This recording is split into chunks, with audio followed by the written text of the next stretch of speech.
Welcome, everyone, to episode 22 of the Phoenix Report. I'm Jack Connor. As you may have heard in the last two episodes, episode 20 to be exact, I interviewed a guy named Steven Spence. Now, for those of you who don't know, he used to be in a band that I have been a fan of for a long time called Black Tide.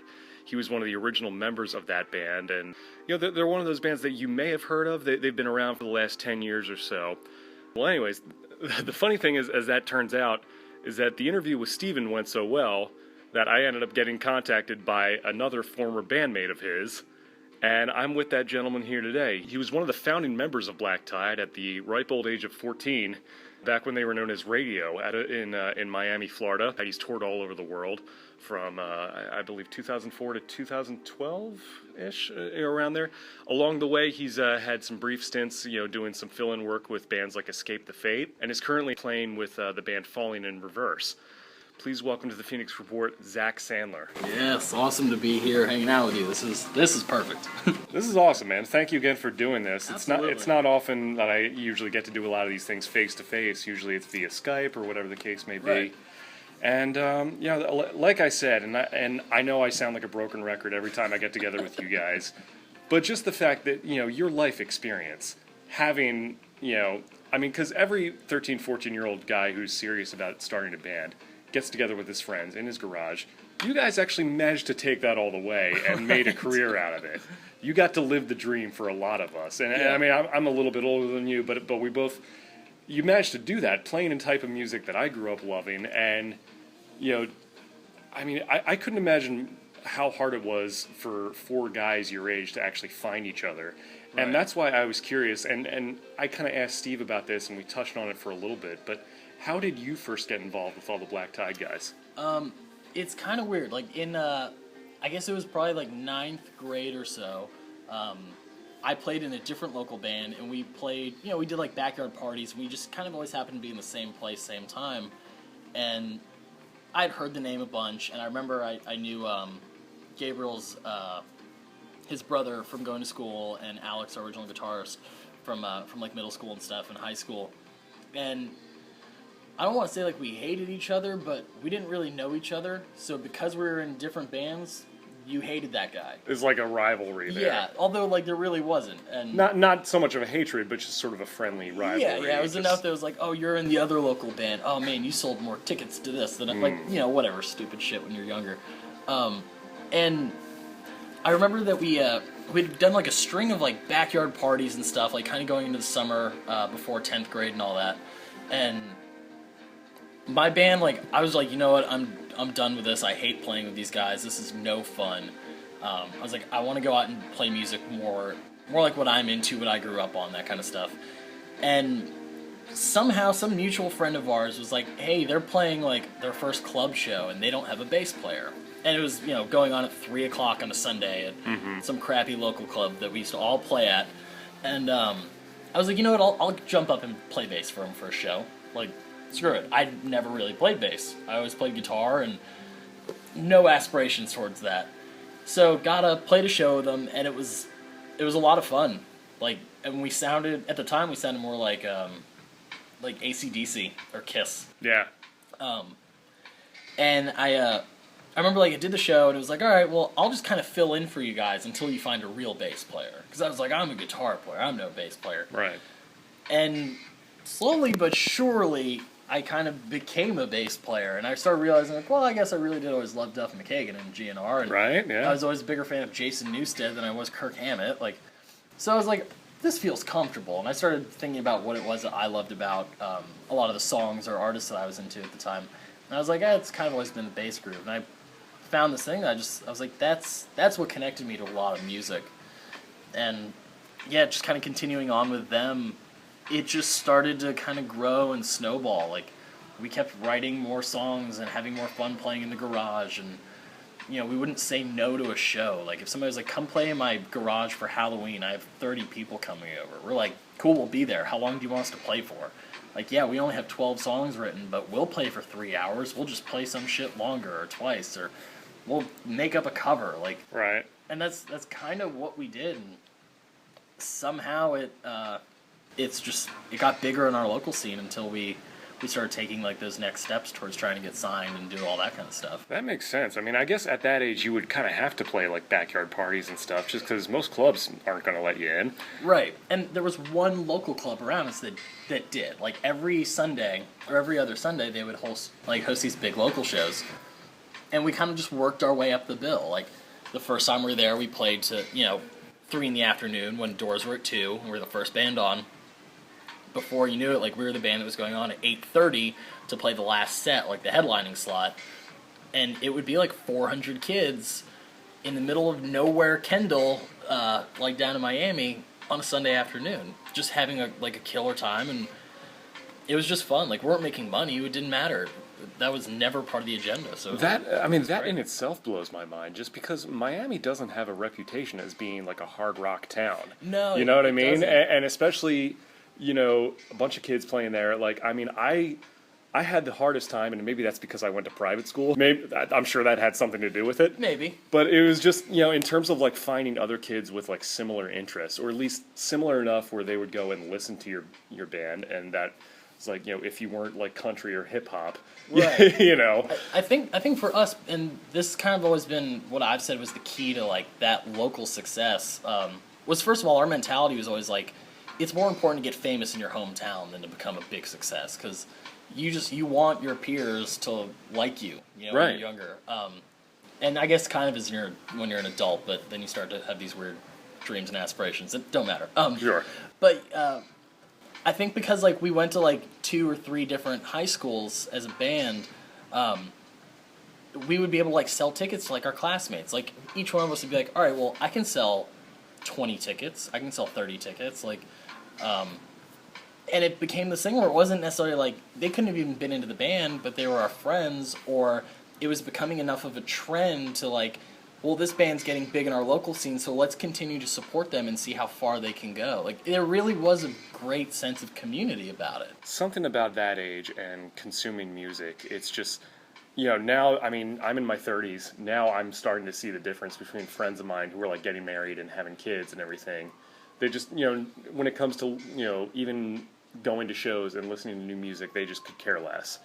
And, people tend to get older, I guess, that way when they start, accepting that. I try not to be that guy. No, of course. I mean, if you can never grow up, that's the greatest thing in the world. But, but the funny thing is, like, when you're in high school and, like, and a teenager and everything, it seems like it's so much easier to get people to come out because I guess...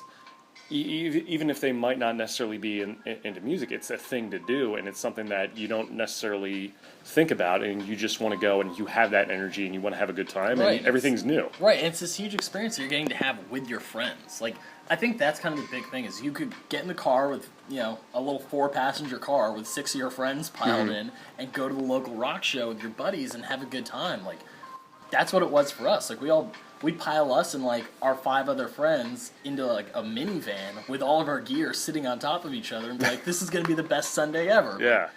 And that's really what it's about. It's just like, let's go have fun and play rock and roll. That's so great, man. I definitely want to get into, as far as like how you guys ended up getting discovered and all that stuff. But let's go back a little farther though. How old were you when you like first started playing? Oh man, this goes back in a weird way. I want to say I was like 6 years old, and I found this really cool poster of Jim Morrison, and I didn't know who he was, I didn't know what the band was, but it was sitting by this dumpster in the apartment building that my whole family was living in. Right. And I was just like, Mom, who is this? Like, this dude looks cool. Right. And she was like, that was the singer of the band The Doors. Like, he died in the 70s, you know? And I was like, well, I want to hear the music. And I heard it, and I was just like, oh my god, I want to do what he's doing. Yeah. And she was like her mind was blown. She was like, all right, my 6-7-year-old kid wants to listen to The Doors. Like, I guess I'm doing this parenting thing right. And it kind of snowballed from there. Like, I started discovering like cooler frontmen. Like, I started seeing like David Lee Roth and Kurt Cobain and Eddie Vedder, and so that at a young age. I just got really like turned on to the idea of like performing and playing music for people. And obviously the second I heard Eddie Van Halen, I was like, well, there it is. That's what I got to do. So had her first I remember she got me a guitar for like my 7th birthday. It was this little crummy acoustic guitar, and I remember I was really upset because I wanted like, I wanted a Strat or something. And a year later, a cousin of mine had like this old 60s Silvertone electric guitar. Like one of the old ones that Sears put out that like had the case built into the amp and like had these 3 power tubes in it. And when I got it, like 'cause he heard I wanted to play guitar, I just fell in love. I was like, holy shit, listen to this sound I'm making. And it wasn't very good. It was a lot of just noise. Right. But that's how it is when you start. It's for everybody like that. And from there, I started discovering more bands and more music. And by the time I was 13, I was knee deep in the Ramones and Eric Clapton and Prince and Meatloaf and like Van Halen. Like I was covering all spectrums. Like, because it didn't matter to me what genre it was. If I heard it and thought it was cool, I didn't care who was making it or what other people thought of it. I know you're a couple years younger than I am. You were probably around when VH1 showed a lot of that stuff? I would, every morning before school, I'd have MTV or VH1 on, and they'd just be playing music videos for They do hours. that, and between that and like behind the music and everything, that's why it's such a shame to see what they've become as far as like more reality driven. But I remember when the slogan of that was music first, and you would have all this different stuff. That's kind of how I discovered Prince. And so, I think you and I had very similar experiences that way. Even though we weren't in that generation, we still absorbed that. Right, and I think it was cool to see that MTV or VH1 or any of those channels still could turn people onto it. It still really had a positive effect on young people. And I think that's always been true, because you do still see it now, even with the reality shows. Whether they're turning them on to something that's good or not, that's the bigger question. But yeah, there's a whole generation of kids like me who would get up, I got to be at school at 9, but I'm up at 6. Here, let me put my soundtrack on. And just whatever's new is coming out or whatever's cool, like, that's just how I would discover new bands and new artists, and it was great. I think it's always important for any kind of artist to remember, I think, to be a fan of music first. Yeah. And to not lose sight of that, and that's why we kind of do this stuff. And it's, because the passion is there. And so anyways, so you're out there with Black Tide, you're playing backyard parties, you guys are the hit of the high school circuit. Yeah, like we won every high school battle of the bands kind of thing, like, probably just because we showed up with the loudest kids in the world, and we had fun, and it was cool to like us, I guess. And then I remember, I'll never forget, I showed my mom the band. Like, I'd probably been in it for like 6 months, and I was like, check out what I'm doing.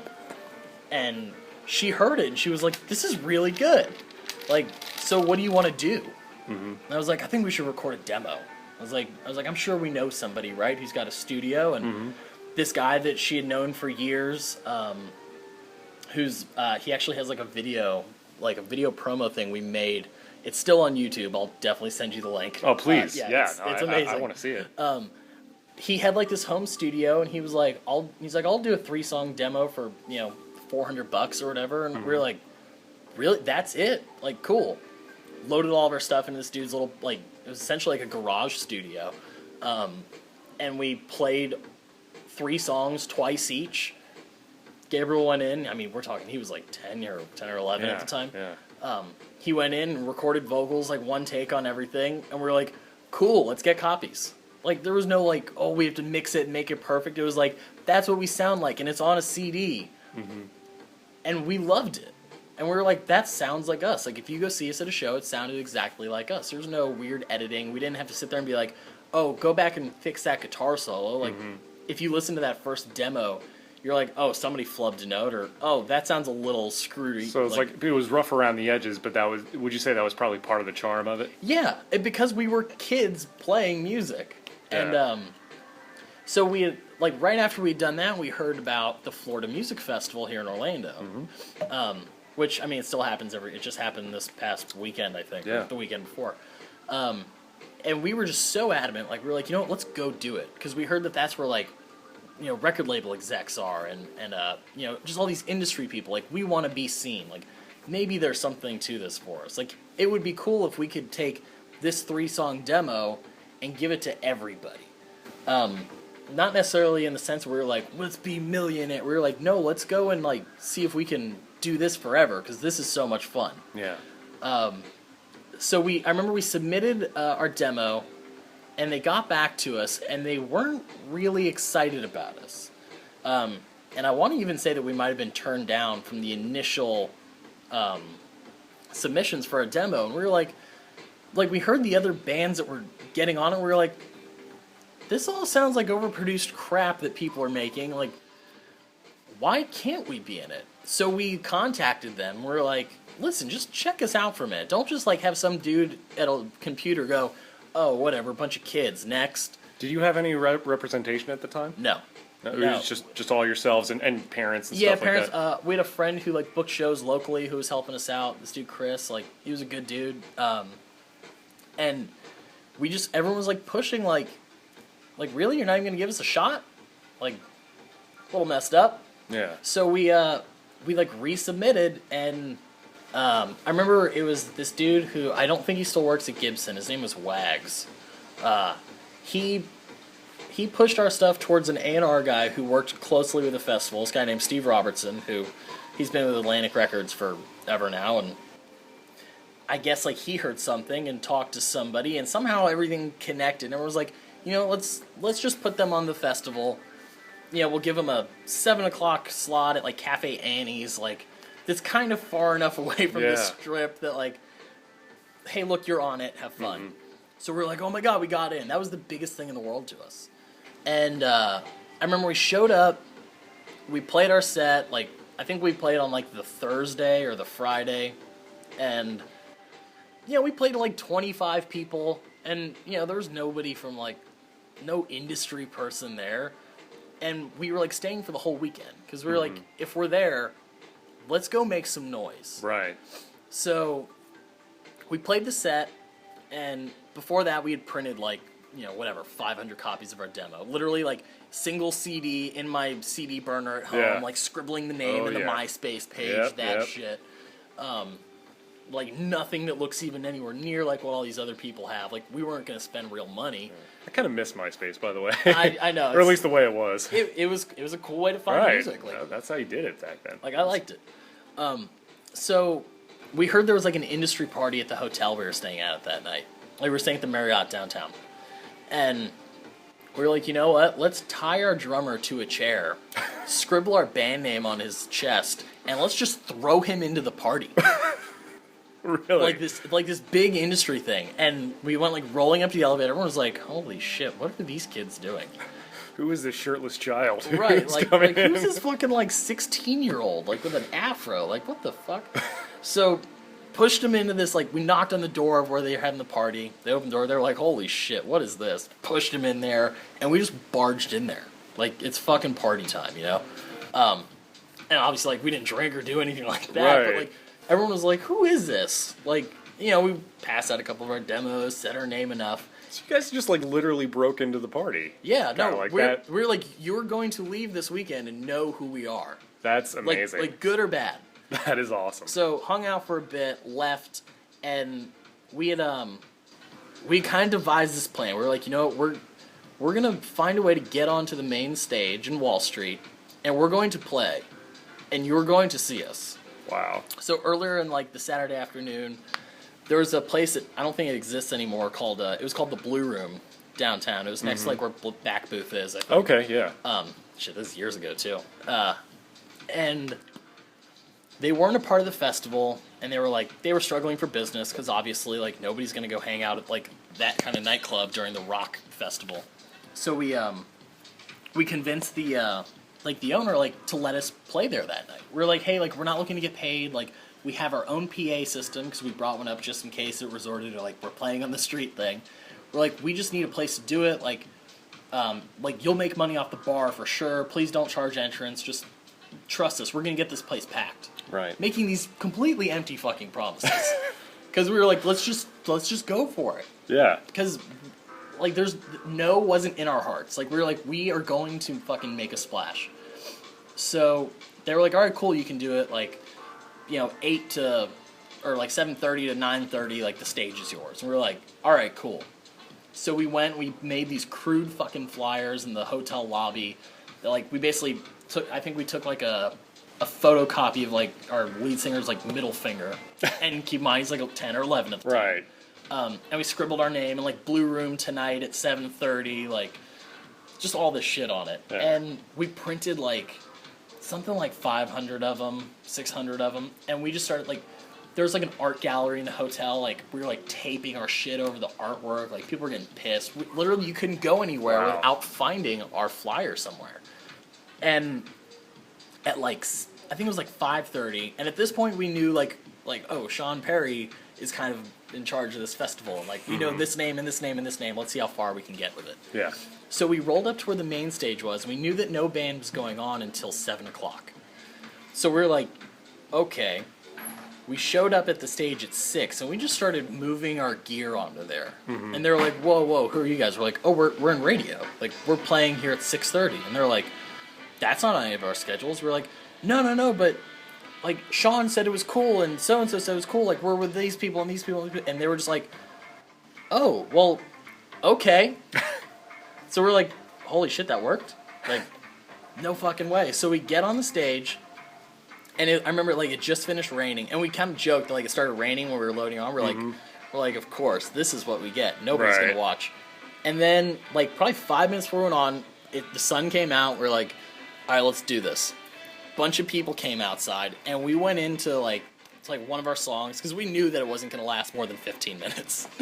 And we played, like, I think it was, like, 2 or 3 songs before they kicked us off the stage. But we're like, hey, we're playing at the fucking Blue Room across the street. We go on at 7:30, like, be there.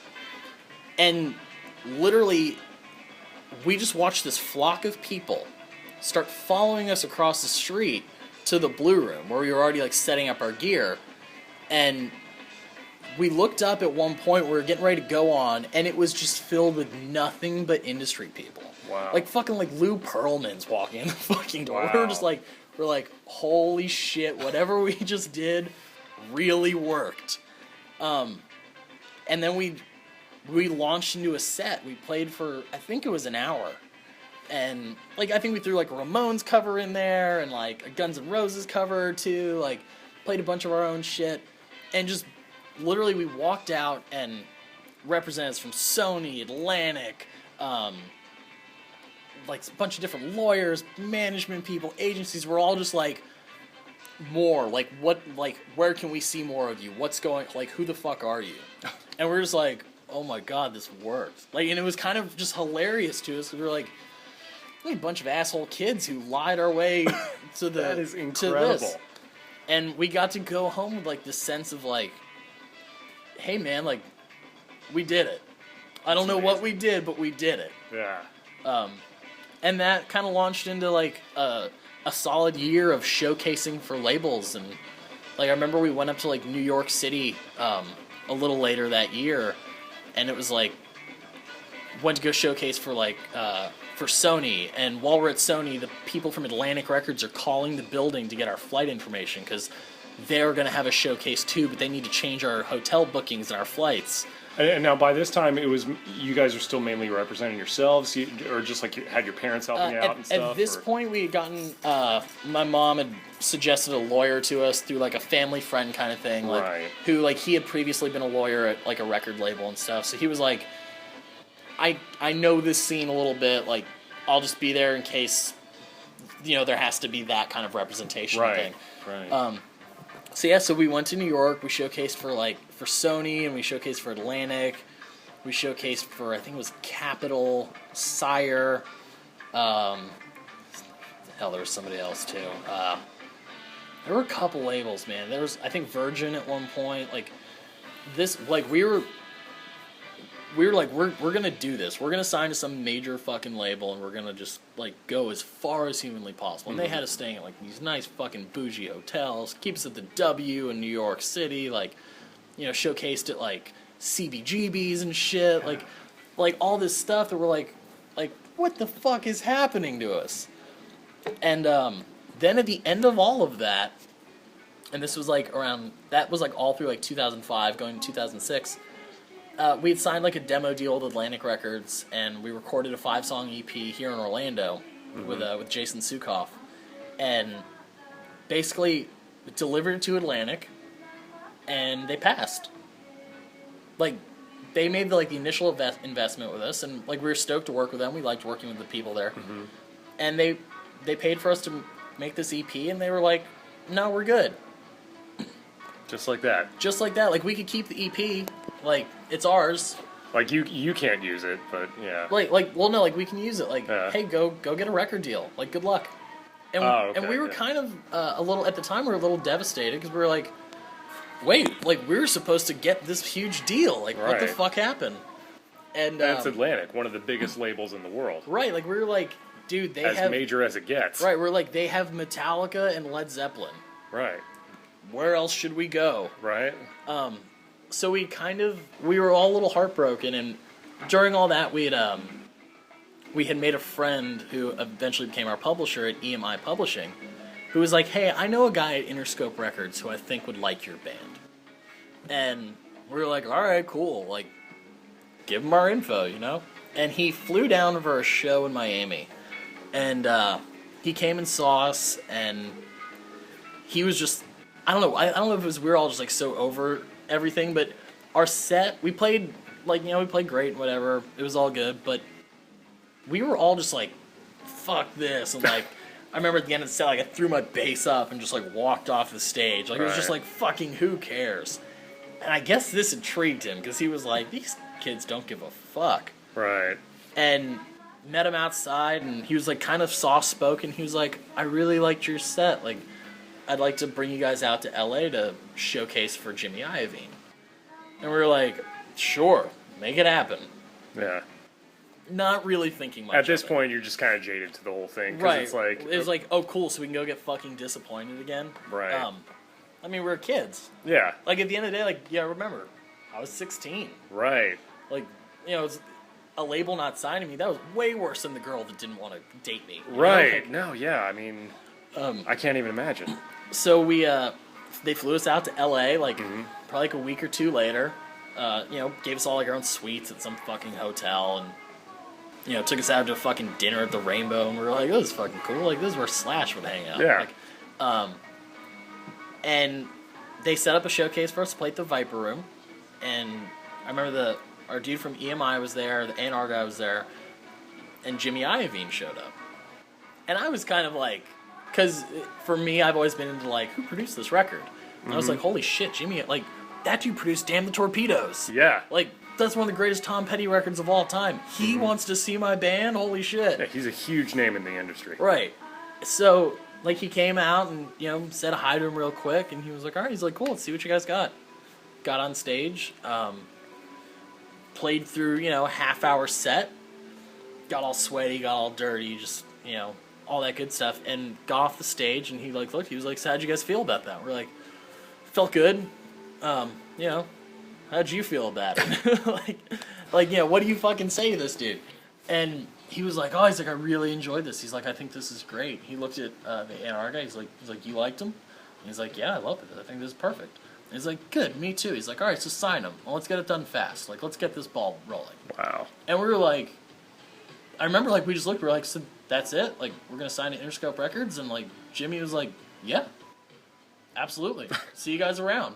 Yeah. And took off. We're just like, all right, well, contract, what happened? Our lawyer was like, I'm on it. Don't worry, we'll get all this handled. And obviously, we went through a long period between, I think that was April or May of 2006, and I think we signed our contracts in August. I remember I skipped the first day of school to go sign it. Right. And that was Yeah, because I was trying to think, you guys are still, going after contracts. You're still in school at this point. Yeah. Obviously, you still have that to worry about, but obviously dealing with that and the travel and all that stuff, so. And always having to have, a guardian, one of our parents always had to fucking be there. Right. Or something, and, it was a little difficult, but. It's good that you guys had parents that were supportive of that, too, by the way, and. Oh, I mean, all of our families were super supportive. And at this point, right when we signed our contracts, that's when Steve joined the band and stuff, and we started obviously taking the next steps and moving Right. forward and all that to go to make a record. I think before that, wasn't it Gabe's brother Raul who was playing drums? Yeah, and then after him was our friend Winder. Okay. Who I think he was with us for probably 6 months. Great local drummer, but it didn't work out Right. between us. Like, Yeah. whatever. Still know the guy, still friends with him. Yeah, You know. these things happen. Yeah, I think it was kind of like at first it sucked, and for a few years it sucked, but I mean, time goes on, and Yeah. you know, you grow older and you learn to fucking forget all the stupid shit. Of course. But I mean, you get signed to your record deal at 16, a life-changing thing. Yeah, Like- I think I was like 17 at that point. Like, Yeah. about to be 18. Like, Right. Like, I mean, like, what's going through your mind at this point? Like, what does that do to a kid that age? I can't even, like... It's weird to, like, in your head, go, everything I've ever dreamed of is just that much closer. Like, because everybody has, like, the rock and roll fantasy of, like, I'm gonna be on stage, screaming fans, like, listen to my fucking songs, that bullshit. And to be, like, to be there and have somebody go, all right, cool, that's what you've always wanted to do? Well, let's make it happen for you then. Yeah. Like, you can't... Words can never describe that thrill of going, oh my god, everything I've ever wanted is happening for me. Yeah. At least, sort of. Or so I Right. thought, I should say. It's been a weird couple of years. But, yeah, like, literally leading up to the point where, like, sign a deal and then, like, move to Chicago and make a record. With, like, this producer, like, we come in, there's platinum fucking records on the wall. We're like, alright, well... Here we are. Let's make the best record we can make. Right. And, This is when you were working with Johnny K for Life from Above?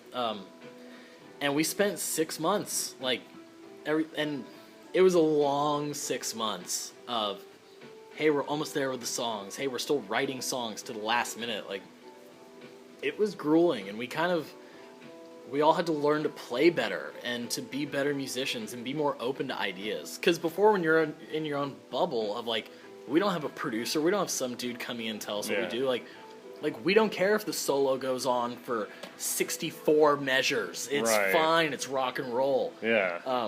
And then they're like, no, listen, you can play this one song for 9 minutes for all I care, but we're going to turn it into a 3.5-minute song. I don't Right. care.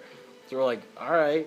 Yeah. Like, and it definitely led to some arguments where we were like, why do you know better?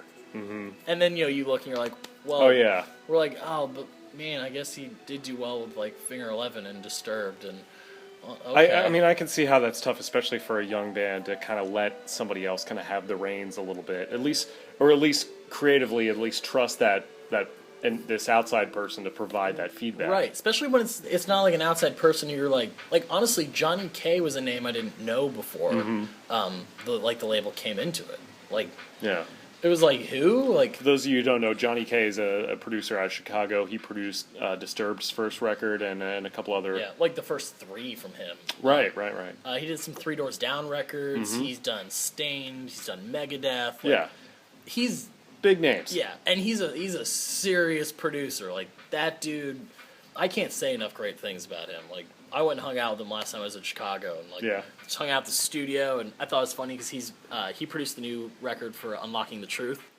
Right? It Yeah, was very essentially, similar like, a very thing. similar story. And I was Unlocking the Truth, for those of you who might not know, they were sort of a YouTube sensation. These 3 young African American boys from the Bronx who happened to play heavy metal, and that became national news. And this whole thing, and of course, there's a whole controversy with them, you know, and the record label and funds. We don't have to get into that. Right, That's a whole other thing. Yeah, that's But a whole story that you could basically hear with me. another cautionary tale, I'm sure. Right, and honestly, like, when I first even heard about that band, I was like, if I could get in a room with them for 5 minutes, Right, you're just like, hey, be like, listen to me. I've been there. Right, I know exactly where you're at. right. Unfortunately, I haven't ever gotten that opportunity. I pray I can one day at least just meet those kids and be like, dude, it'll be okay. I Right. promise. But to like go back to like to be in a studio with a guy like him and all of a sudden have like a record label who's like, hey, we're putting some money in. Like, we're going to spend $1 million on your band, but you gotta play ball a little bit. Like, listen, when we say we need a single, we need a single. Right. And we're like fuck. Oh well, yeah. I guess it would be cool to have a single on the radio though. Right. And yeah, I guess if there's more people that like our band, We can not tour in a van or an RV and maybe eventually, but okay, well, all right, we'll work on a single. Right. And because you hear that and you're like, well, I guess every band has to go. It's true, every band does go through that. Yeah. Like no band walked in a studio and was like, we wrote the perfect songs. Mm-hmm. Like, or if they did, it's Jack White or Prince or. But it's like you're not necessarily thinking in terms of single. You just want to write your own stuff and make a complete album. You don't necessarily think, okay, this is going to be the first single and that sort of thing. Right, and where's the record going to go? Like with its direction, how will that lead to the second record? Like things that we're not thinking about at the time. Right. So that was a little bit of a shock, but we were like, you know what, like we can't go wrong. We're signed to this huge label, like. We're going to find a manager soon. And that was the other thing, is we didn't have a manager. Mm-hmm. So talks with the label wasn't us going to a manager going, hey, tell them to leave us. It was us talking to them. Like the A&R guy calling me on my cell phone, like, what the fuck is happening? What's going on? Like, I haven't heard any music from you guys in a week. And when you're, 18 years old and this guy's like, send me whatever you're doing, you're like, do I do it? Like, right. Like, what the fuck? So that was a little stressful, but at the end of the day, we were like, fuck it. Like, let's just make this record. Like, they're going to put it out. We're going to make this work. It's going to be great. And we just kept having this faith in, like, ourselves and like, it's going to be cool. It's going to be all right. Look how far we've already come. Every time we've thought that it's not going to work out or it's not going to be what it's going to be, we've gotten to take that next step. We've gotten to go bigger and all that. So it was, it was still thrilling and exciting, and we just knew that we knew there was a place for it all to go. Right. I mean, it's, again, it's one of those things. It's, having to learn the ins and outs of the business and essentially grow up in the business, more or less. Yeah. It's, I mean, I'm sure there must have been just so many things, and not only, dealing from being in the studio for that length of time to making the record to going on your first major tour. Right. I'm sure that must have been a shock as well, especially your first time out on the road. Yeah. And our first tour was Ozzfest, of all things. Yeah. Like, Ozzfest, well, we got booked to play the second stage, and, I mean, you can read this story a million times on the internet. Right. The skinny of it, because I've said this God knows how many times. I think I've read a few of your interviews from back then. And I've turned it from a 6-paragraph thing to, like, a 4-sentence thing. Right. But essentially, we got booked to play the Jägermeister stage for the remaining dates of Ozzfest 07, which was the year that they did it for free. So it was like, you're not going to get paid, like, we're going to do some off-date shows, and, like, screw it, like, you got to get your name out there. So we were going to be the band that basically every day on Ozzfest was going to go on at noon, open the Jaeger stage, and then run around handing out flyers as much as humanly possible. Yeah. I think it was about 2 days before we were supposed to meet up with the tour, we got a call from our manager, and he was like, hey, unfortunately you guys can't be on Ozzfest on the Jaeger stage because you're all under 21 and Jägermeister won't allow it. Yeah. And we were just like, holy shit, like we're like, it's never gonna happen. And you're probably thinking, like, what other band has to deal with this? Yeah, and that honestly was that was definitely the concern. We were like, how, like, nobody's had to deal with this. Or if they have, like, there's always been a way around it. Sure.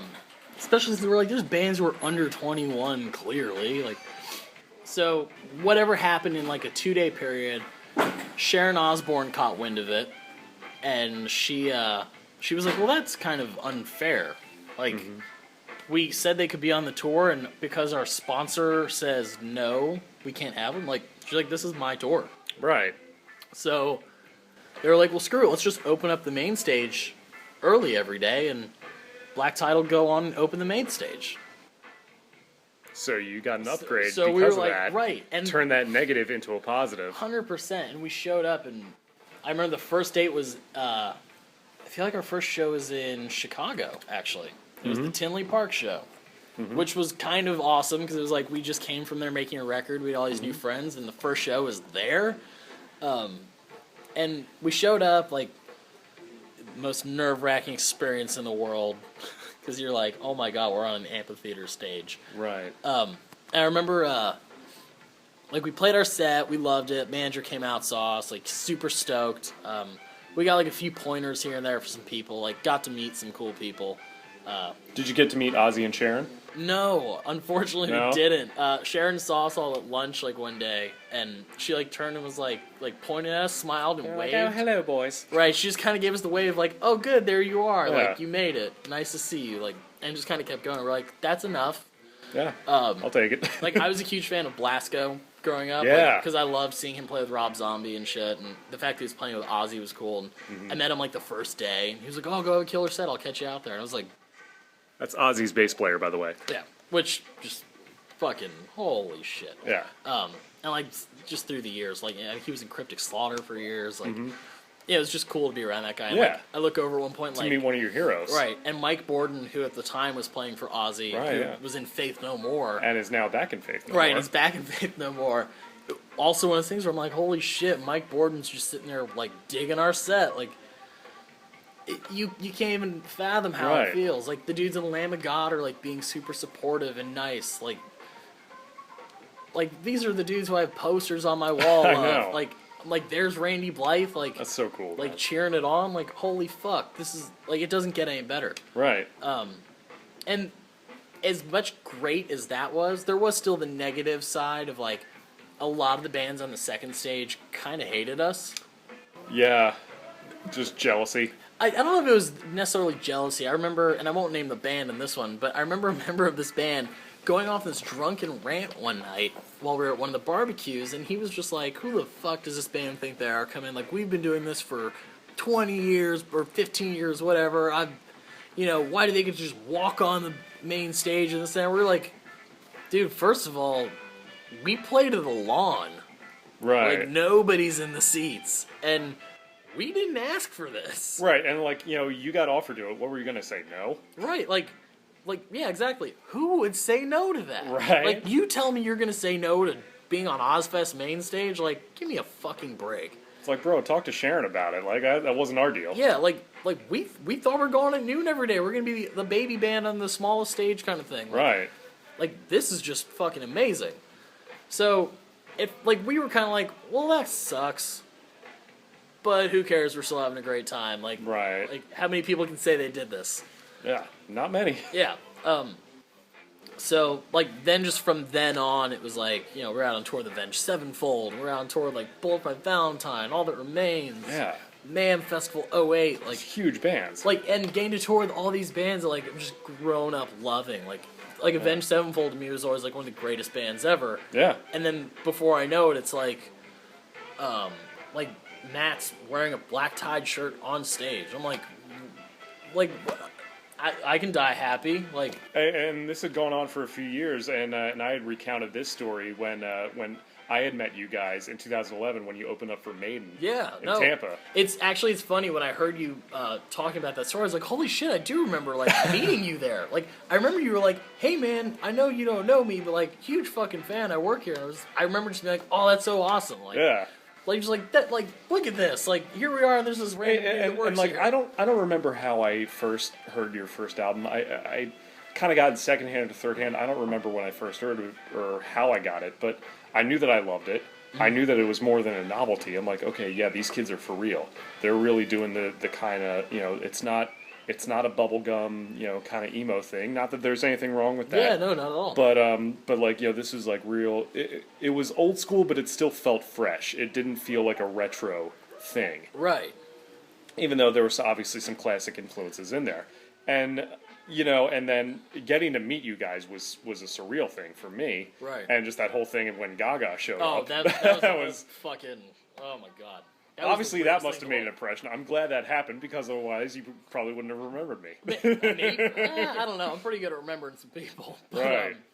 But yeah, like those experiences, like literally having a night where I'm like, we're opening for Iron Maiden, which. I mean, it's Maiden. Right, there's nothing more to say.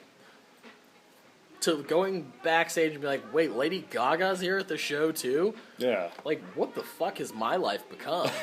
Like, and especially at that point in my life, like, that was really surreal. Like, everything after 2010 was like, anything that happened, I was like, oh my god, it's a blessing in disguise. The funny thing is, I remember like telling that story to like, members of my family. And, like, I was telling, like, my cousin about it, and he had and he has 3 kids, and like his 2 girls were little at the time. They were like, Jack, are you famous? I'm like, no, I'm nowhere near famous. Like, why do you ask that? Well, we heard you talking to our dad about Lady Gaga and all this other stuff. So That's so funny. I'm like, look, I know I'm in a band, but we're not a famous band. I just happen to be there. It's a long story. Right, oh God, the stories. I have a terrible story about Lady Gaga and me being around her thing. I'll tell you when we're not doing this. But Fair enough. That's for another time. But fast forwarding ahead a little bit to you and I actually met when you were involved with an Orlando band here called Embrace the Envy. Yeah. I got introduced to our mutual friend Angel Graves. Yeah.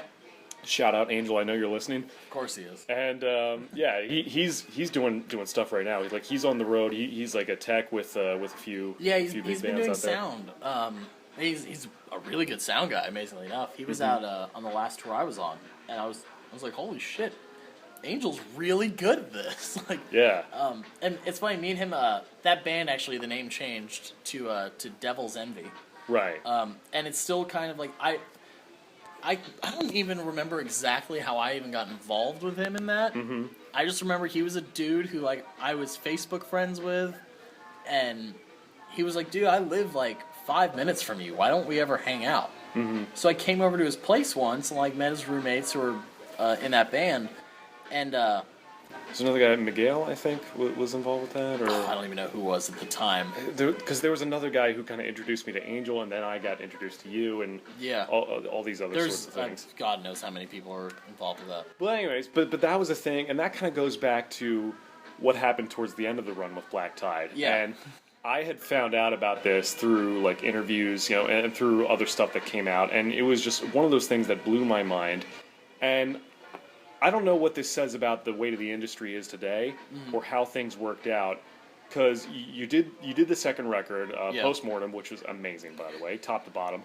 I appreciate your opinion on that. Okay. All right. Well, I mean, like I said, I'm a fan of the 2 albums that you were on. That record was a struggle. I love that record. I think there's a lot of great moments on that record. But it didn't quite go the direction you hoped it would. And actually, this brings me to my point. When you had announced what had happened, you had mentioned in the Vinnie Langdon show, I think it was, that sort of the dynamic had changed. Because during the first tour, Alex Nunez had left the band and was replaced by Austin Diaz. You said that sort of like changed the dynamic of the band, and that sort of changed the way things were run.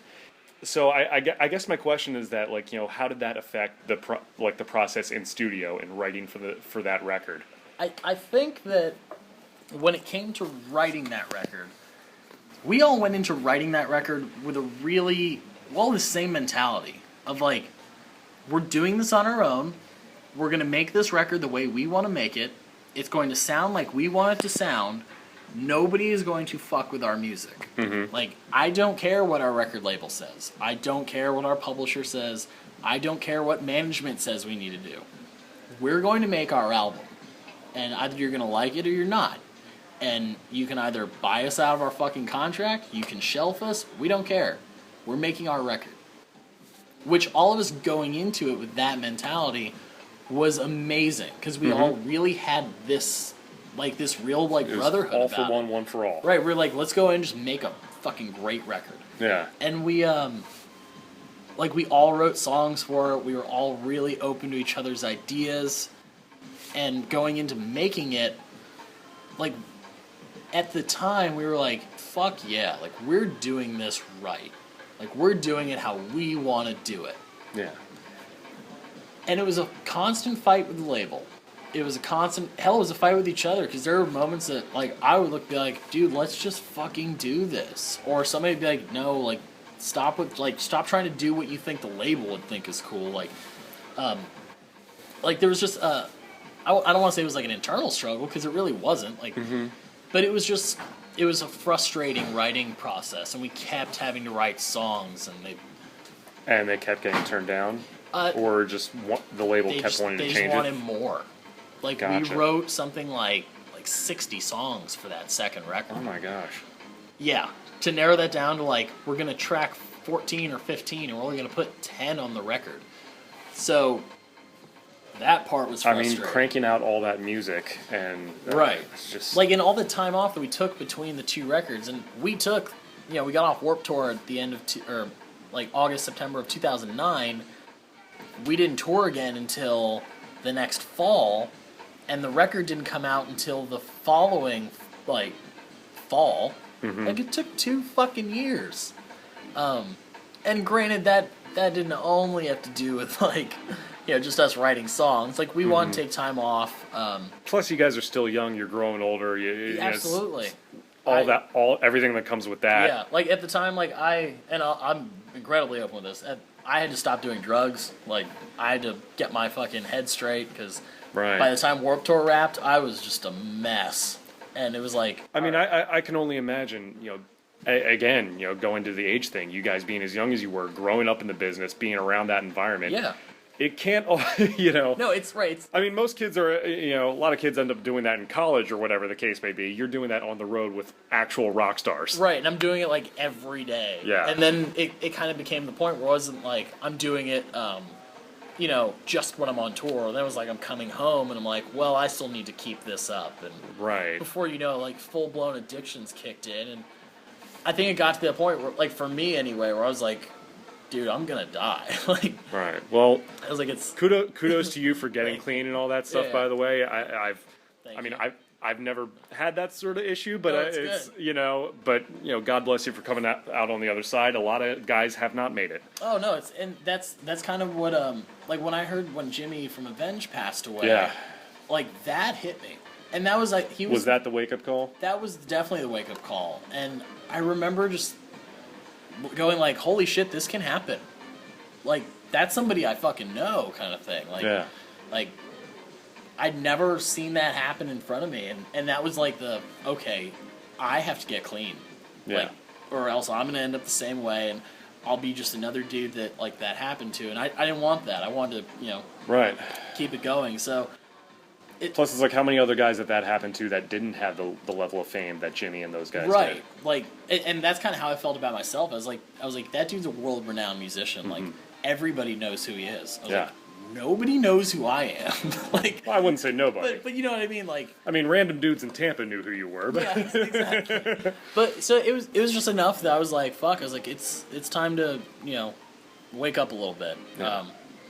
And so in that time off, got my head straight, or straighter, I should say. I wasn't quite there. And then writing a bunch of music, and all of us just trying to figure out the next step in our careers. And knowing that our sound was going to change, it was you almost had to reintroduce the band on a second record. And that was something that I noticed. I know a lot of the fans noticed that as well. I never had a problem with the change in sound, because I think that showed a level of variety that you guys showed, that you were able to evolve and not necessarily make the same record twice. Right. It still sounded good. I noticed there were a few even metalcore, kind of scream-ish moments in there, Definitely. which at first it took me a second to warm up to personally, but I even noticed when I saw you guys play with Maiden, and I'd even seen you guys again that year in Camden, New Jersey, when you were on the Mayhem Fest. I happened to be in town at the time. I caught it, and right on. And for some reason I spotted you guys playing basketball outside the tour bus or whatever. It's not like I was able to say hi or anything. Sounds hey, about right, though. I'm that random dude you met in Tampa. I didn't want to do that. We probably would have been like, dude, come on. Yeah. But I mean, I noticed even in your live set, you guys played maybe Warriors of Time, maybe one other song from the first record, but that was it. It was mainly, which as I understand was on purpose, and I know how it is, especially if you're playing the same songs over and over again. You want to switch things up. I'm sure it must have been jarring for a lot of the other fans, and I mean, not that I was ever complaining, but I certainly noticed it. Yeah, and I think for us, not only was it a chance for us to be like, listen, we get it. We did this, but listen to us now. It doesn't matter if you were a fan before. We're here to make new fans, too. Right. We get it. Although it would have been nice to hear Shockwave. Believe me, I 100% agree, and it should have been in the set. Right. But, we kind of kept saying this to each other and to other people. We're like, well, wait till the headliner. Because we're on the headline tour, we got to play for an hour and a half. this record's only 45 minutes, so don't worry, you'll get your old songs then. And also, going back to the age thing, but it's almost like, almost like you would have had to change sort of the key in there because obviously Gabe growing older, his voice would have changed. Yeah, it's kind of like whenever Michael Jackson would go back and sing the songs that he did when he was a kid, he would have to sing them differently because that's just the nature of singing. And it's kind of unfortunate that we kind of never got to the point where we got to do that. Yeah. Like like I said, we started playing Shout on like the next tour that we did with Hailstorm. Yeah. And we'd still play like Warriors of Time. So we're like, oh yeah, we should play like one of the singles kind of thing. But another great band, by the way, Hailstorm. They're just killing it. Just saw them briefly this last weekend at Earth Day Birthday. Always great. Yeah, it was just when it kind of came to, because I remember we did the Hailstorm tour, and we were all so frustrated by the end of that tour because we were like, we're coming home still broke, and we're fucking tired. Our van doesn't have heat in it, and it's a winter tour, and like, it was just such a struggle. Like, we stayed at like random people's houses every night. Was just so by this time, I'm assuming the label support wasn't nearly what it was on the first record. It wasn't, and I remember during this tour is when we caught wind that like Interscope is cleaning house of their rock department, and they literally got rid of everybody.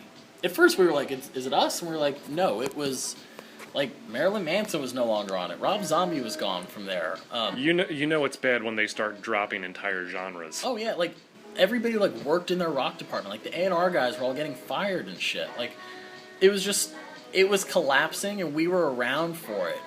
And it was like, all right, like, as of January 1st, you're no longer on contract with Interscope. Like, you fulfilled their record, and that's kind of it. That blows my mind. For a lot of different reasons. Obviously, we know, it's no secret that the record industry has taken a huge hit in the last couple decades. 100%. Because the world is a lot different than it was even when you guys were starting. It's changed a lot in the last 5 years, let alone 10. It boggles my mind why, obviously the record industry changing, why rock music seems to suffer more than other genres. I don't completely understand that, and maybe that's a cultural thing. I mean, what's your take on that? I think it's because at the end of the day, rock music is still made by a group of, or for the most part, it's made by a group of individuals, and it's not something that you can just find the next pretty face for and put it on a cover and make it work. It has to be something organic, has to be something great. Like, you really can't just pre-package a rock and roll band. And it's obvious when you do. Yeah. You can create a pop star overnight. Yeah. There's a million of great songwriters who can go out there and do it. But a band like, say, like the Foo Fighters or something, you can't just make that. Right. Like, you can't just pre-package Hailstorm. No. That doesn't exist. I mean, when they won the Grammy, they didn't even show that on the main show. Yeah, the rock category doesn't matter. I mean, it's an absolute disgrace. But it's just another award too. True. It's cool, No, it's cool to win a Grammy, but like, that's nice. How many great bands don't have Grammys? No, very valid point, obviously. But again, it's just those little things I notice as a fan. I know. And it's just I don't completely understand it because it's not like people hate rock music. No, it's. I mean, listen to most country records. They kind of just sound like, rock, or at least pop rock records with steel guitars and a twangy voice in there. And it's like everybody wants to be rock stars, but nobody wants to play rock music. Yeah. It's a bizarre, thing that's happening in at least here in the States. I don't know how it is overseas. Overseas, it's always been great, and rock bands are, on top, and they get to do all that. You would know. Shit. You certainly, I mean, like I said, you've been touring the world since you were 14. I've gotten to see it first. I've gotten to go, cool, we played to 30 kids in the U.S. on a Tuesday night, but we go and play it, in London on a Wednesday, and we sell out a club here. Like, Yeah. They care. Yeah. It's one of those things. Yep. So let's, we've been kind of getting into this. I mentioned the Vinnie Langdon show. Around 2012 rolls around. Yeah.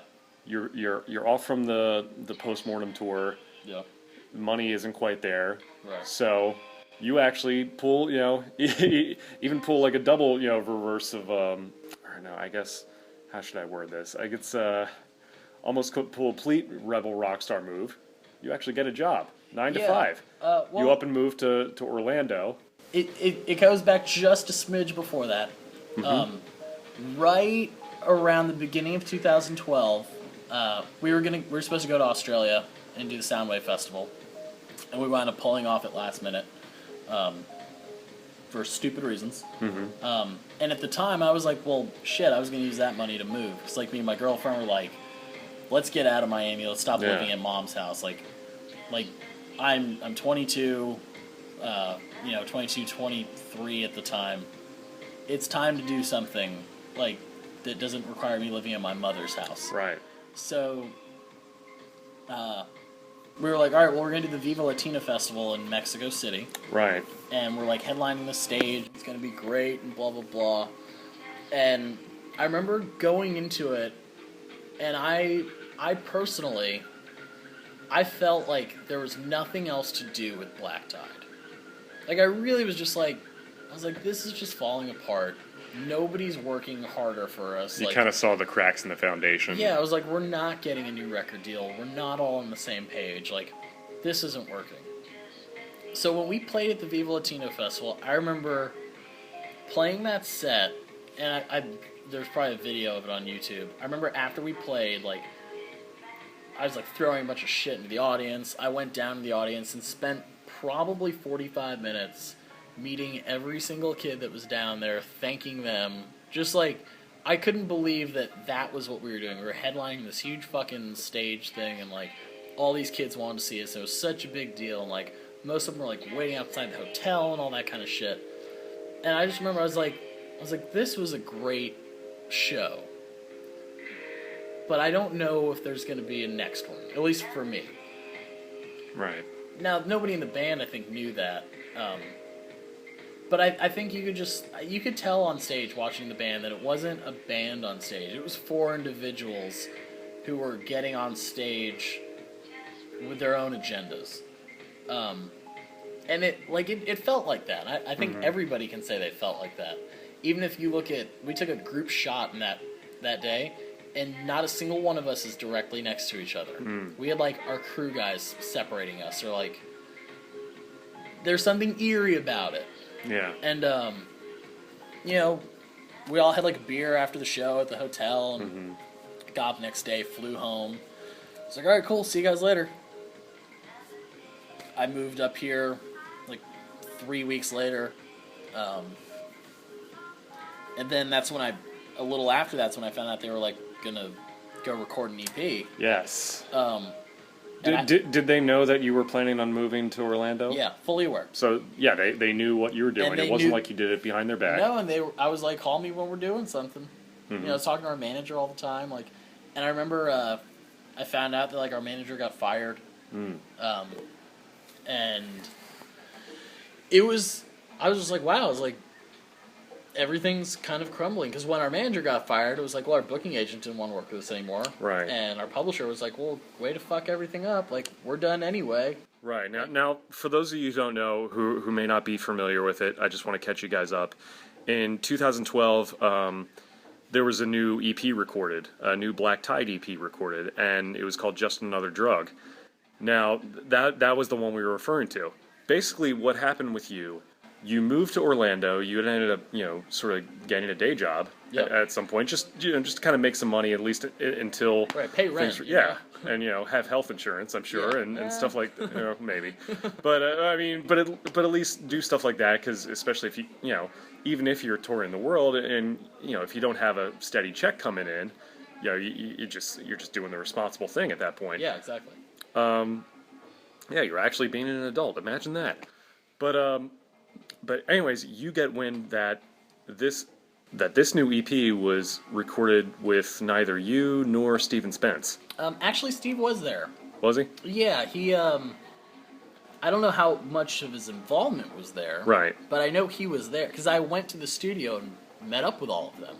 Right. And we all talked shit. We were all like, oh, everything's cool. They kept saying how, like, they thought I quit. And I was like, that's really fucking interesting. Like, because you hadn't quit. I hadn't. None of them, I mean, mentally, maybe in my head I had, but nobody knew that. I mean, you mentioned there were some differences in there, maybe some tensions. Do you think maybe people just assumed that because you were moving up there? Maybe. I mean, honestly, really what I think happened is they were like, you know what, he doesn't want to be involved. And if he really did, he'd make an effort and all this, but I tried to make some phone calls, nobody answered, so I was like, you know what, when I'm needed, I'll be there, and if not, then I won't be. And, I mean, it's unfortunate that these things worked out. Like, I know I have, sort of a relationship with you and Steve now. Mm-hmm. I've met Gabe and Austin before. They're good guys. They've been good to me. Yeah. I have no problem with anybody. I support what they're doing now and everything. I support what you and Steve are doing. I think, like most relationships, and band or otherwise, when the communication and consideration for each other falls apart, that's when these things start to happen. Oh, yeah. And from what I heard, it didn't seem like sort of like a big, like, acrimonious split necessarily, but it just sort of something that they just, that Gabe and Austin decided to move on, and you weren't informed of it until after the fact. Yeah. No, and that's really kind of what it was. And for a long time, because I didn't really speak to... I don't think I spoke to Steve for about a year after that whole thing. And then we called each other. I don't remember who made the phone call, but we talked on the phone for maybe like an hour and a half. We kind of made our amends. It was all cool, and it was seriously just like, hey, I'm sorry for the stupid shit I did. Yeah, you're sorry for your stupid shit. All right, cool. But there was some animosity between you two at the time? Yeah, there was. I don't or think... just by association, maybe? I think that's really... Yeah. I think it was... I was just more like... I was hurt. Right. Understandable. And I know I would be. Yeah, and I didn't want to reconcile, but I also knew, like... And through, like, getting clean, getting sober and all that, I was like, well, maybe I should make amends with some people. Right. But I still held a grudge with, like, Gabe and Austin. Right. I really did. Mm-hmm. And it was just because I felt cheated. Mm-hmm. And I don't think it was an intention to cheat me out of, like, a career or money or anything like that, but that is what happened. So I hated how I felt, and I was like, they're the reason. Mm-hmm. But I mean, at the same time, I could point enough blame on myself, be like, well, maybe had I just pushed for it more, like, maybe I would have still been in it. Maybe it's a good thing I wasn't. Like, it allowed me to go and get a day job and be a quote unquote normal human being for a while. Right. But I mean, I could certainly understand how you would think that in terms of thinking like, well, was there something else I could have done differently? But it's always hard to tell because you can't read other people's minds. Right. But based on what happened, I mean, and of course I don't know, I'm not there. But I mean, it seems to me like they had kind of made up their mind. They had known what direction they were going to go, and it didn't seem like it was handled as well as it should have been. No, it wasn't. But I mean, time goes on. You grow, you learn, you kind of accept. And you're still working in the business today. Obviously, you've been touring with Falling in Reverse for a couple years now. Yeah. Well, and this is actually kind of funny how this all works out. I literally just made a phone call to our drummer Ryan, because Max Green was playing bass for them for a while, and I saw that he wasn't with them anymore. And like, I've known the dude for years, like we've toured together, like he's a friend of mine, like, and I was like, dude, what happened? Like, what's going on? Like, where do you go? Mm-hmm. And he was like, he's like, it just didn't work out. And he made some like comment, like an off comment, like, oh, it's too bad you don't want to get back into touring. Like, I'd say you should come and join us or something. And I was like, well, is that position available? Right. Like, I was like, I didn't know that was an option. Right. Because they had a dude out on tour with them at the time. And we just kind of made some small talk, and he was like, come out and meet everybody. Mm-hmm. Came and hung out with them, met them, sent them like an audition video, and they were like, all right, cool, so you want to come to Europe and Australia with us in February and March? And I was like, yes, absolutely. That's amazing. And going into it, I just the audition period and knowing there was a possibility, I still kind of felt like there was something unresolved with like me in the music industry. Mm-hmm. And I was like, I just kind of want to get out there and do it for myself and be like, look, I'm like, I'm good enough. I can, like, whatever happened with Black Tide, not a big deal. Yeah. And right before that all happened, like, when I just confirmed the gig, I got a phone call from Gabriel. Really? Like, out of the blue. And first I think a friend of ours called and was like, hey, man, like, Gabe wanted to, like, talk to you. Like, do you want to come out to their show in Orlando? And I was like, if he wants to talk to me, he can call me. My number's still the same. Yeah. And he had sent me, like, a text message. And I was like, hey, man, it'd be really great if you came out to the show. Would love to talk to you. I think I may have been at that show, actually, with them. Yeah, it was at, like, West End Live or something like that. I've saw, you saw them at Bombshells. I've seen them twice at Bombshells. Okay. I got to meet them and their drummer Cody, really great guy. Yeah, super nice guy. Yeah. No, this was the time, like, after that, which actually we joked about how when they were at Bombshells and I knew they were there and I sold a van key, I'd thought about going and moving the van and fucking with them, but I didn't, because I was like, that'd be a weird way to get that relationship back up. Right. I don't know if we're there yet. Right, and I was like, and these are people I was like, I'll never talk to him again. I'll never see Austin again. Like, and I'm okay with that. I've got my pride. Blah blah blah blah. And he called me, and he, without like much, he started apologizing. Really? And he was like, listen, he's like, I'm sorry for like all the bullshit that went through. Like, he's like, I don't really know why. Like, I've been angry at you, and I was like, dude, this is like the phone call I've always wanted. Right. Because, like, God knows how many times I'd said, if that dude calls me and just apologizes, all is forgiven. Right. Knowing that phone call would never come. Yeah.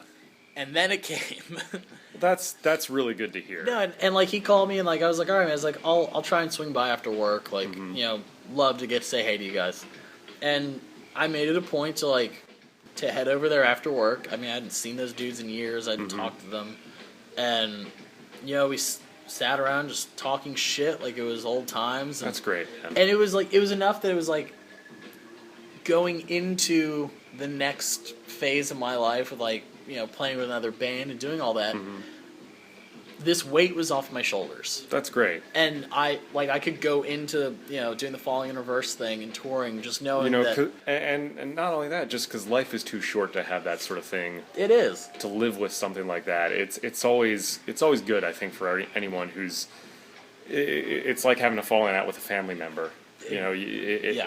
Time eventually heals these wounds, and, if you're able to talk and move past it, that's a beautiful thing. And honestly, like, from time to time, like, it's a quick text like, hey, man, you good? Yeah, me too. Dude, I'm at this club in L.A. Remember when we went there? Ha, ha, ha, ha. Like, we're not, like, going and hanging out all the time, but, like, he came out to our last show in Fort Lauderdale. Dude, that's like, awesome. Came and hung out for a bit, like, caught the set. It was just, it's cool to know that we can exist on the same planet with each other and run into each other and go, it's all good. Very cool. So that's... it's always great. I guess, the healing process with it was a long time. Very cool. So that kind of took me into getting to be on tour and, like, trust, like, other musicians again and feel like I can play in a band with people, not feeling like I'm going to get, like, screwed over or cheated. Not only that, getting a second chance to sort of, be in the business on that level and to play in a big band like that again. Not a lot of guys get a second chance to do it. No, So that's, like, and God knows how many times I've said it. I've been like, the fact that I got a first chance, right? Like, to even have had the opportunity to do what we did, never got, like, really big. Didn't, necessarily get to live, like, the big rock star fantasy I maybe wanted to, but still got to do what I always wanted to do. You still got to be pretty big, though. Yeah, but, like, just to get there and be like, I did it, right, was enough. Yeah. And then to have that second chance, I'm like, to have a second chance to do exactly what I already got, like, the redemption, so to speak, like, right? It's just kind of unbelievable. Like, this could be a behind the music right now, almost. No, I feel like we're in the middle of one right now. Believe me, and I was always like, it's a good and a bad thing if you get to be on one of those shows. That means something great happened to you in the end. Like, everybody wins. Well, it's like, it's like anything else in life. There are peaks and valleys. Absolutely. And things like that. And, and I touched on this with Steve, where it's like you guys are in a unique experience in the business where you have both youth and experience on your side. Yeah. and that's a good combination to have. I used to always joke that, like, if it all ended, it's okay because I'll still be under 25. Right. And I can still start my life. Right. And I did. I went out into the world. I got a job. I cut all my hair off. I went to school. Like, I did what you're, like, supposed to do, I guess. And, if worst comes to worst, you still got something to fall back on as well. Right. I know that I'm capable of getting up and doing what I have to do to survive. Exactly. So, I will be completely honest with you. I was not familiar with Falling in Reverse before I found out that you were in the band. I didn't really know any of their stuff. I had been looking up, and yeah, it's different from what you did before, but I really think it's a lot of interesting stuff that they have done over the years. A lot of entertaining music videos, very catchy songs. You've even been in one of the latest music videos I saw. What was the name of the song? Chemical Prisoner. That's right. Yeah, I recognized you in there. Yeah. And I thought that was really cool. You talk about another band that's sort of been fraught with lineup changes over the years. Yeah, absolutely. Well, really, they only kept losing bass players. Right. Weirdly enough. Right, and more recently a guitarist, but like, they were a band who, when they came out, and like I always knew, like, yeah, Ronnie was in Escape the Fate, and like, right, and like his another band that you were involved with briefly, right. And I've joked, I was like, we've both been in that band 2 different times, right. But I always thought like when I saw what he was doing with Falling in Reverse, like when that first record came out, I remember I'd only heard like one song, and I was like, man, that's a cool song. I was like, I like that. Like the verse riff is what got me, and I just remember I was like, well, that's really cool. Like that dude like turned his life around, and he's gonna be back on top. Like that's great. It wasn't like the music that I was like growing up on, or no. I didn't listen to much of it, and I was like, well, it's so cool to see that. But there's definitely some hard rockin' stuff in there. I know he's not in the band anymore, but Jackie Vincent was the name of their original guitar player. Phenomenal guitar player. Just incredible shredder. The guy could play like Sinister Gates. It was incredible. So I was really impressed by that, seeing those worlds kind of mix, and there was even some hip hop in there as well, and just a lot of different stuff going on. It was interesting. When I Ryan, since I knew him, I was always like, that's so cool that all this is happening for him. Like to see somebody like doing well, it's like that's awesome to see. And I remember when he had even when they first talked about like me learning some songs, just audition kind of thing, and send him a video. They had told me to learn these 2 particular songs, and I'd only been familiar with maybe 3 songs from them. And they were all singles, and I didn't hear like shredding guitar solos. I didn't hear like fast, I didn't get that from what I heard. Right. So the first song they showed me was like super riffy and like had like this crazy breakdown. I was like, holy shit. Like I was amazed. I was like, I didn't know they did this. And then the other song they had me learn, a song called Born to Lead, is very much like a power metal song. Like it's super fast, has this crazy guitar solo, it has like a bass solo thing in it. And I couldn't believe that was this band. I was like, what have I been missing out on? Right. So like naturally I went back, I listened to the first record, I'm like, man, it's a really fucking cool record. And the second one, and even just the last couple weeks and getting ready to talk to you, I've been listening to their stuff. I've even been listening to some Escape the Fate stuff. Yeah. I wasn't really that familiar with them either. But it's like great stuff. I'm like, how is this stuff not on the radio right now? It's incredible. Exactly, and that kind of goes back to like the what's wrong with like rock, why it's not big kind of thing. That's a whole other thing. Yeah, and hopefully that'll change in the future. But to listen to this band that I had just been like, oh cool, they're there, like they're doing well. Right. Then to really listen to it, I was blown away. And then like actually being around those dudes and like seeing how nice they are and like what a great group of guys they've been, and all the stories you've heard about, like, oh, so-and-so's like this, and their singer's crazy.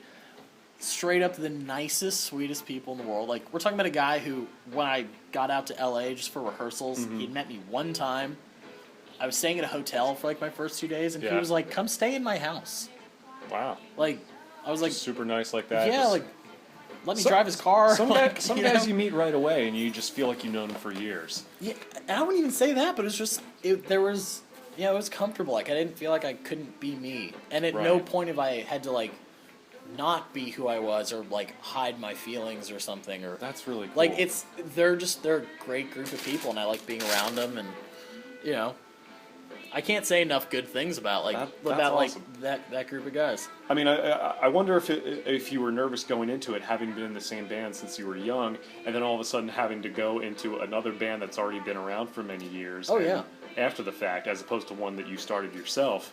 It was intimidating because first of all, I knew that that one of their older bass players. Right. I knew what a great bass player was. This dude Ron Ficarro, like he's a phenomenal bass player and a great singer, and I was like, I gotta do everything that he did. Right. Like I was like, oh my god, like yeah, it made me question like, can I really do all this? Am I good enough, kind of thing. And that like just looking at a dude like that, I'm like, that guy's like a phenomenal player. Like, and even now, I'll still be like, that dude's better than me. Like, because he's older than me. He's got a lot more experience and stuff. But I'm like, when I can look at somebody though and be like, dude, that guy was really great for this.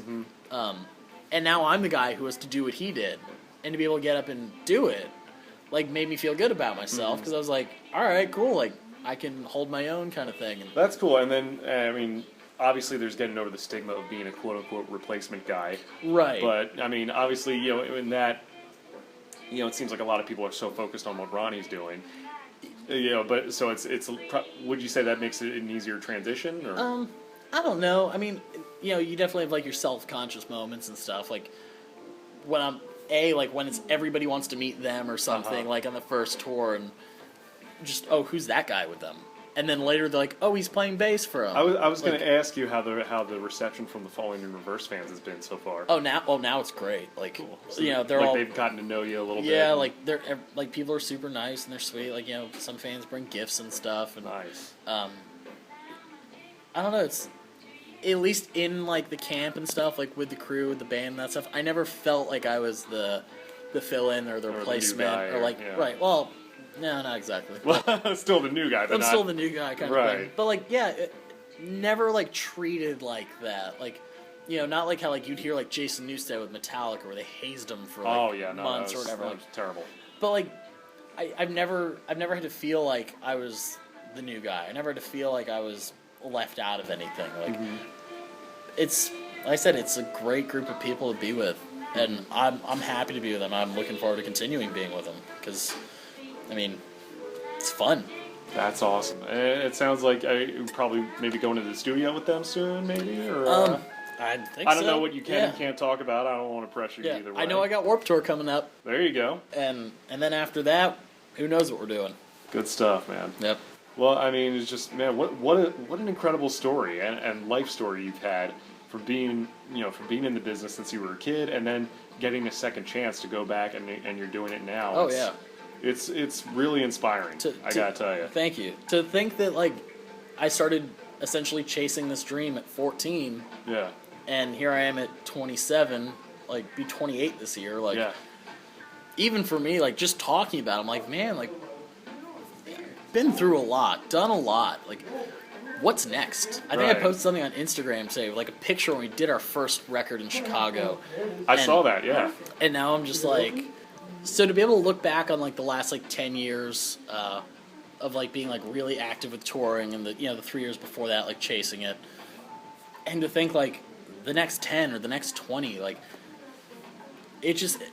I have a whole new outlook than I did 4 years ago when it was coming to an end, and I was like, I'm gonna go and be normal kind of thing.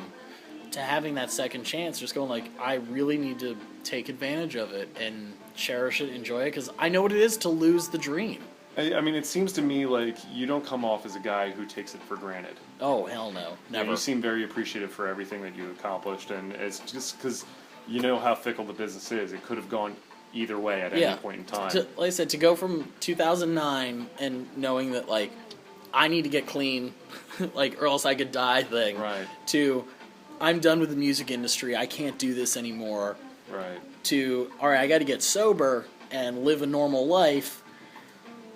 Holy shit, I have a second chance to do this. Let me not make every mistake I've made before, I'm lucky that I was able to make mistakes and have a chance to use that knowledge towards not making the mistakes. Well, thankfully, I mean, I guess it's sort of a blessing in disguise that you didn't you guys didn't have like the profile of, say, a Justin Bieber or someone like that who Yeah. literally did grow up in the business, Right, in the spotlight. and have like you guys, I mean, you guys were in the spotlight, but not necessarily to that level. Like, but it's like when he makes a mistake, everybody knows. yeah, you were at least afforded the a little bit of an anonymity there. Yeah, exactly. When it came to that, and all the growing pains and everything that came with that. Exactly. So it's a good thing, man. And of course, being a fan, I gotta ask. Obviously, things are good with you and the guys from Black Tide. Yeah. Do you ever see a day where you guys might get together and give it another shot? I mean, you don't have to answer that if you don't want. I was just, I mean, does that thought ever cross your mind from time to time? Oh yeah. Yeah.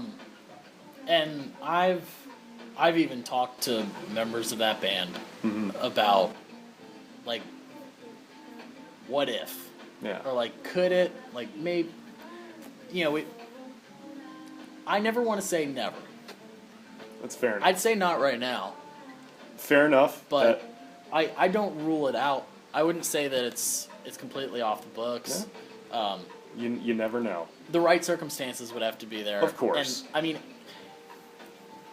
here's where I'm at with it. I don't think that it would. What's the way to say it? I don't think that it would hurt anybody to do it. But isn't it cool to just leave it where it was? Yeah, Like, for me to be like, hey, the last time we did it was, at least together, was that festival in Mexico Right. in front of all those kids, and it was this great success. Mm-hmm. Maybe that is the last memory that I need of it. Maybe. Well, like you said, you never say never. You never know what could happen, but at least you're at peace with it. Yeah. And things are in a good place, and you're doing great with Falling in Reverse. Yep. And so that's it, man. Thank you so much for taking the time absolutely, to man. sit I'm here happy with to do me, this. and it's just I still can't believe it because I've been a fan of you guys for a while, and now we kind of have this sort of relationship where we can meet up and Yeah, exactly. and talk that way. And we don't live that far from each other. No, I don't know why and we don't grab Starbucks often. We should. Absolutely. I mean, you have my number now, so we can exactly. definitely keep in touch. I'd love to get you out to see my band one of these days. I know. Well, it'll happen. Definitely. It'll definitely happen. Right now, we're just trying to get booked in Orlando, but that's Oh, that should be easy.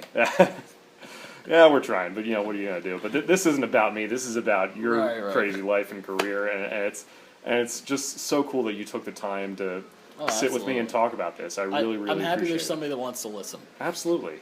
And anytime, I mean, I'm sure you have a million stories from being on the road, and anytime you want to come back on my show and tell some stories or whatever, or at least Absolutely. update us with what you're doing 100%. at the moment, I it's gladly will. open invitation, man. Gladly will. I appreciate that. Where can the fans find you and Falling in Reverse online?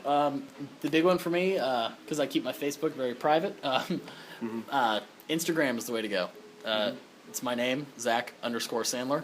ZAKK? Yep, ZAKK_SANDLER, and then there's like the FIR official page on Instagram and all that, and you can still keep up with Black Tide on the Black Tide official Instagram page and all those guys. Like, I think it's cool to just continue supporting everything. Very if you cool. can support music, Very it's cool perfect. of you to throw a plug for those guys. 100%.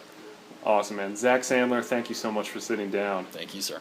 Wow, what an amazing interview. Thank you so much to Zakk Sandler for taking the time to do that. If you were wondering why the levels sounded a little bit off, it's because we were basically just using my phone at the time. We were in basically a hotel lobby, just kind of sitting down, so there was a little bit of background noise in there, but I think it turned out pretty well, and it just turned out to be such an amazing conversation. I mean, yeah, what more can you say? I mean, that's, it doesn't get much better than that as far as storytelling goes. You see, you heard about a guy who achieved a lot of success at an early age, kind of ran that roller coaster of success, then being out of the business, and now he has a second chance to be in it. He's now a member of Falling in Reverse.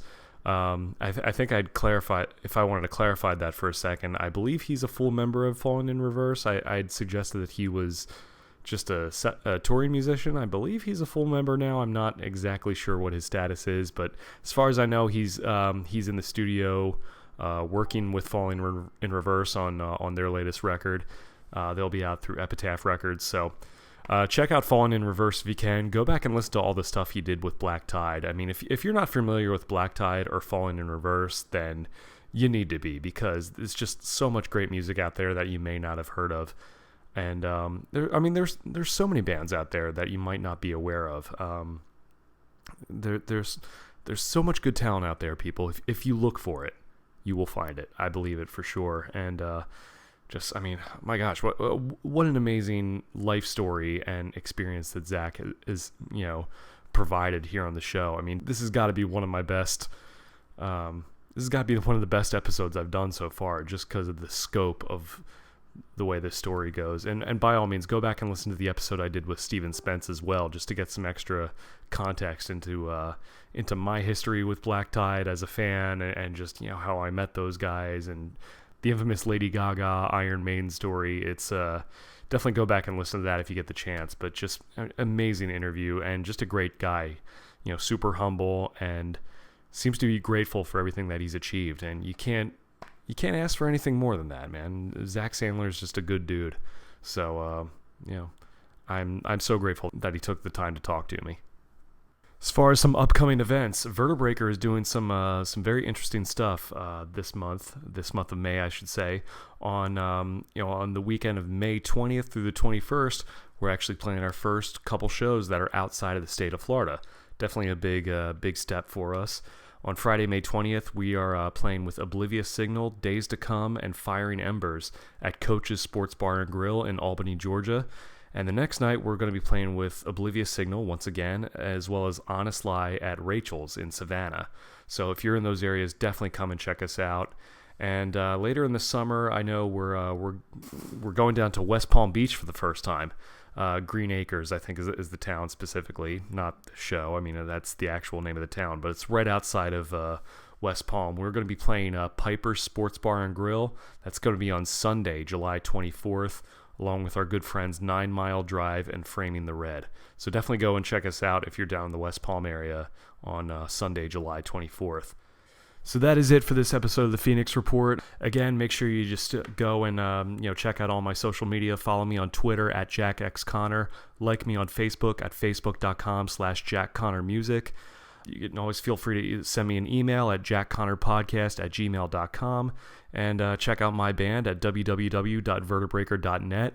And make sure you check out www.alicour.com. That's ALIKOUR.com. That's going to be the official website of the Central Florida Local Rock documentary presented by Alicour Productions in association with WJRR in Orlando. Really cool documentary that we're going to be a part of, along with some other great bands, including Traverser, Mechanism, Soul Switch, and Murderfly. So definitely check that out if you can. That should be coming out sooner than you may think. And that is it. Email me, leave a comment, subscribe. Go back and listen to all the other episodes, and especially the one with Steven Spence. That relates directly to this one. And you can always tweet me with the hashtag Phoenix Report. And that's it. Thank you for listening. This has been the Phoenix Report. I am Jack Connor. I will see you guys later.